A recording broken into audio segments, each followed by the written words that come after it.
संवाददाता मिताली जैन।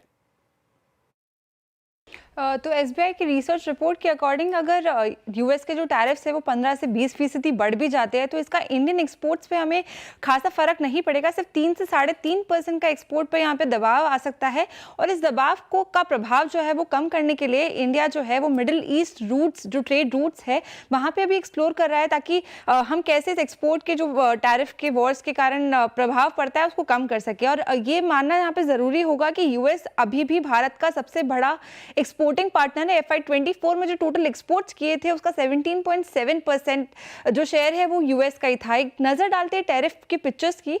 2018 में जो यूएस ने इंडियन गुड्स पे टैरिफ लगाए थे वो 2.72% थे जो 2022 में बढ़कर 3.83% हो गए। वही इंडिया की अगर मैं बात करूं तो यूएस के लिए टैरिफ की जो रेट थी वो 11.59% थी जो कि 2022 में बढ़कर 15.30% तक देखने को मिले।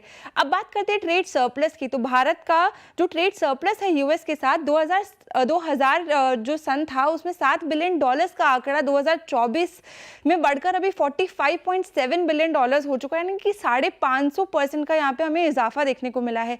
कुछ पर्टिकुलर सेक्टर्स की बात करते हैं जहाँ पे इंडिया और यूएस कोलैबोरेट करके इस इकोनॉमी को बूस्ट करने की बातें कर रहा है।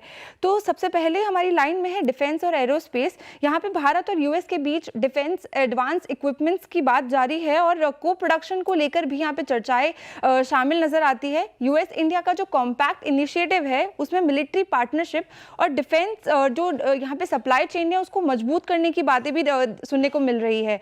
इसके अलावा एनर्जी और रिन्यूएबल रिसोर्सेज सेगमेंट की अगर मैं बात करूँ तो हाइड्रोकार्बन, एलएनजी और क्रूड ऑयल का जो ट्रेड है वहाँ पे भी हमें बूस्ट देखने को मिल सकता है। इसके साथ ही भारत में यूएस के डिजाइन किए हुए रिएक्टर्स भी भारत में लगाने की यहाँ पे चर्चाएं जारी है।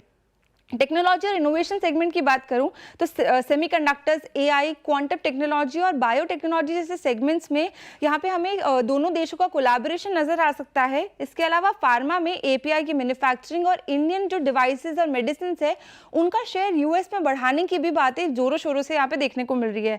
अंत में बात करना चाहूंगी मैन्युफैक्चरिंग की। तो एल्यूमिनियम, स्टील और बैटरी मटीरियल्स का जो प्रोडक्शन है उसके लिए भी कोलैबोरेशन इंडिया और यूएस यहाँ पे बात करते हुए नजर आ रहे हैं और इन प्रोजेक्ट्स के साथ ही जो डिजिटल इंफ्रास्ट्रक्चर है उसमें भी हमें इन्वेस्टमेंट्स देखने को मिल सकते हैं।